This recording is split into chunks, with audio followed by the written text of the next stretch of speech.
Okay, this video, I want to look at career slugging percentage and compare it with single season slugging percentage.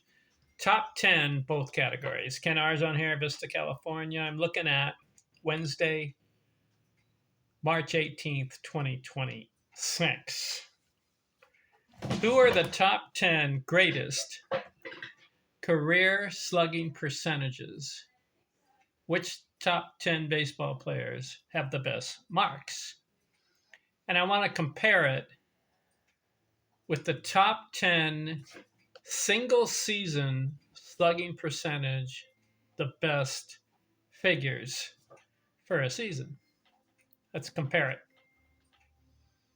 First, the career list. Everyone should know this one. Who is the top slugger in baseball history of all time? Number one, Babe Ruth. His career slugging percentage, 690. That beats everybody else. And he beats number two guy by 46 points.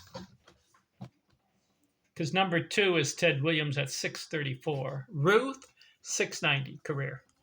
Williams is number two. Now, I'm not counting, according to Baseball Reference, they list the Negro League players. I'm not counting them because their records are incomplete. And they didn't play long enough. Some of the guys didn't play enough games. For example, on career slugging percentage, they've got Josh Gibson of the Negro Leagues. His career slugging percentage, 718. But here's a problem. He only played 602 games. Come on. Ruth played 2,500 games. See, and then also some of the records in the Negro Leagues are just incomplete. Sorry. Nothing against those guys. I wish they had played in the majors. And I wish they competed against Ruth and all those guys. That's a stain on baseball history, not letting the Negro League players play in the major leagues. So I'm going with the guys whose records, pretty much their career records, we have. Ruth, 690, number one. Williams, number two at 634, career slugging percentage. Number three, Lou Gehrig, 632. Number four, this is interesting. Career. Aaron Judge. And he's still playing. Let's see if Aaron Judge can increase his career slugging percentage. He's number four right now. He's at 615 career slugging. If he has some more monster years, maybe he can get to number 3, 2, and can he surpass Babe Ruth's 690 career slugging? He'd have to hit 50 to 60 homers the next 10 straight years. Can he do it? Maybe, the way baseball is being played right now. But Aaron Judge, 615, number 4. Of all the baseball players in history, we've got a big guy right now slugging the ball. His name is Aaron Judge, New York Yankees. Number 5 on the list, Jimmy Fox, 609. Number 6, Barry Bonds again. His name comes up a lot. 607 career slugging. Number 7, Hank Greenberg, 605. Number 8, Mark McGwire, 588. Number 9, how about this? Manny Ramirez, 585. And number 10 is interesting too. Top 10 career, Shohei Ohtani, 528 career slugging. That's top 10. How many of these guys' career make the top 10 single season? I looked it up. You know how many guys made it? 3. 4. 4 guys made it.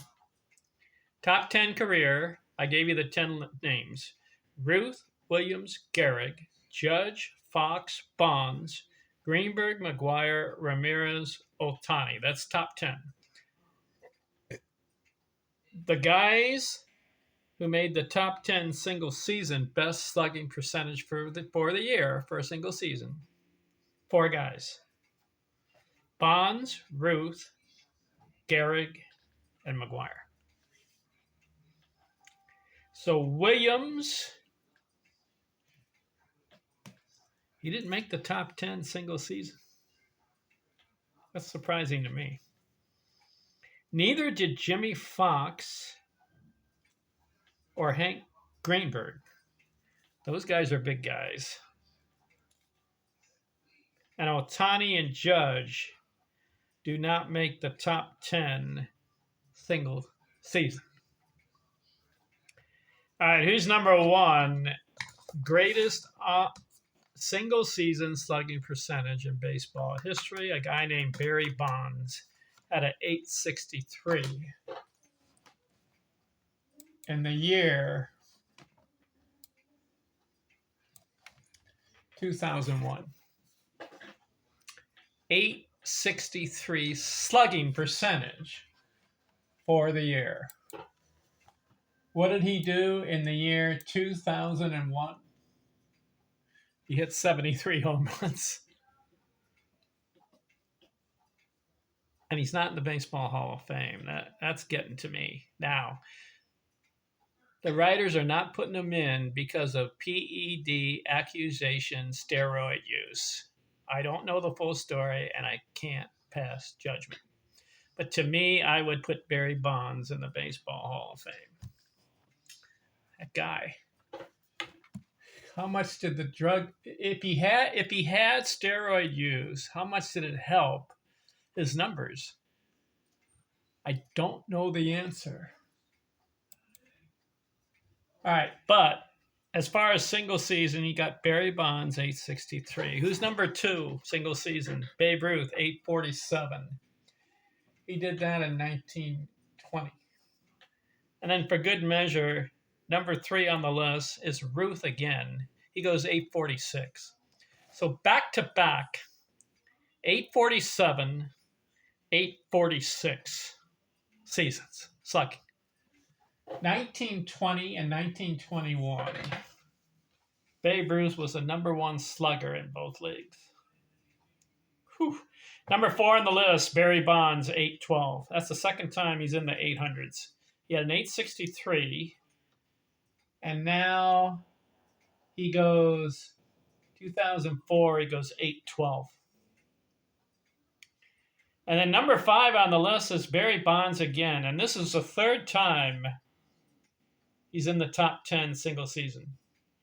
He goes .799. He just missed out on 800. In fact, there's only 2 guys in baseball history who have two seasons of 800 slugging or more: Barry Bonds and Babe Ruth. And Bonds came close to having a third 800 slugging season. He finished .799. And that was in the year 2002. So during those years, Barry Bonds was slugging the ball out of sight. Whew. Number 6 on the list, Babe Ruth. This will be the third time he's on the list. .772 in 1927. That's the year he hit 60 homers. Number 7 on the list, Lou Gehrig. .765. That was in 1927. Number 8, Babe Ruth for the 4th time on the top 10 single season. 4 times. Bonds has 3 times. Now Ruth goes 4 times. He has a .764 in 1923. Number 9, Roger Hornsby gets in there. Hornsby's not on the career slugging list, but he had a good year. He had a .756 in 1925. And then number 10, Mark McGuire. He's on both lists. He's on career and season, single season. He had a 752. Mark McGwire, 1998, the year he hit 70 homers. So again, to repeat, career slugging list, single season slugging list, top 10 for both. Four guys make both lists. Babe Ruth, Barry Bonds, Lou Gehrig, and Mark McGwire. Did you know those stats for those guys? Career slugging. Who's the number one slugger of all time? Babe Ruth. Because he proved it by being number one all time, 690, and he proved it by having the four greatest slugging percentages in the top 10 single season. Whoa! Quite a player, huh? And isn't it interesting, Babe Ruth's career? I've read his autobiography, and then I've read biographies from other authors. I've probably read about 10 books on Babe Ruth. His career was incredible, right? 2,500 games. We know the first 4 or 5 years he pitched. But did you know that he had 1 year, it was half the year played, because he got suspended. And then toward the end of his career, his last year, he only played 28 games. So it says he played 22 years in the big leagues, Babe Ruth. But you got to take away 4 or 5 years of pitching, because if he had been an everyday player during his first 4 or 5 years, his slugging and total bases and home runs and RBIs and the walks and even his batting average, all those numbers would have been higher, because that was he was getting into baseball his first 4 or 5 years. Those are kind of like prime years. He's young, and if he figured it out early, his numbers would have been outstanding. So out of the 22 years, take away those first 4 or 5 because he's pitching. That brings you down to about, 17 years. And then he had 1 year where he played 98 games. If he had a full year there, his numbers would have been higher. So now we're at 16 and a half years. And then his last year, 1935, he played 28 games. That's nothing. So did you know that Babe Ruth got all his numbers and all his stats and all his accomplishments in basically 15 and a half years? Yet he had 714 homers. He had over 2,800 hits. He had over 2,000 runs scored. And he had over 2,000 RBIs. And then his total bases was close. He had 5,700 total bases. And then the walks, he had 2,000 walks. And 342 career batting average. I mean, all his numbers. It's basically a 15 to 16 year period of full-time baseball. If he had had 20 to 22 years full-time baseball, his numbers would be even greater. What a guy in baseball history. I've done a lot of videos on all aspects of baseball I can think of. I'm up to 2,680 videos. And I've covered at least, I'd say, 1,500 baseball players, maybe more, including pitchers. Out of all the guys I've looked at and all the stats and career accomplishments, Babe Ruth is the greatest baseball player of all time. You may argue Willie Mays, Henry Aaron, Ted Williams, Ty Cobb. And they're all really, really good players, and I have them in my top 10 greatest of all time. But Babe Ruth You got to put him number one. In fact, if you look at a lot of surveys and a lot of rankings from a lot of different organizations or people who have been opining on the greatest of all time list, Babe Ruth always comes out number one. I've seen a couple lists where they put Willie Mays number one. Compare the numbers with Willie Mays and Babe Ruth, and I did that in a video. Babe Ruth came out on top as far as numbers and stats. But the effect Babe Ruth had on baseball. Willie Mays is pretty good. He's in my top 10. Henry Aaron was really good. Ty Cobb, he was pretty good. So is Ted Williams, Jimmy Fox, Rogers Hornsby. A lot of these guys are pretty good, and Barry Bonds, he's pretty good too. But you got to consider Babe Ruth, greatest baseball player of all time. He's not the greatest hitter of all time. I did a ranking on that one. Ty Cobb is the greatest hitter of all time, 366 career batting average. Ruth was at 342. Ruth struck out more than Cobb. I divide it into two camps. I do greatest player ranking, and then I do the greatest hitter ranking. Greatest player, Babe Ruth, and then I have videos on that. The top 10 greatest baseball players of all time. I'd have to look up what number it was because I did it years and years ago. I may update it. And then I did a video on the greatest hitters of all time. Ty Cobb came out number one there, 4,189 hits.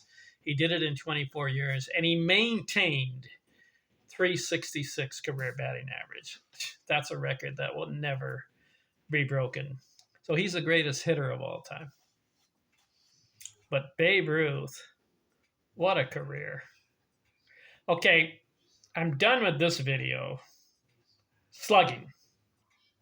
So I've done singles, top 10 singles, top 10 doubles, top 10 triples, top 10 home runs. Then I did top 10 total bases, top 10 on base percentage, top 10 slugging percentage. I want to look at top 10 base on balls, career, compare it with single season. Who is on both lists? I'll look at it next. I'm out.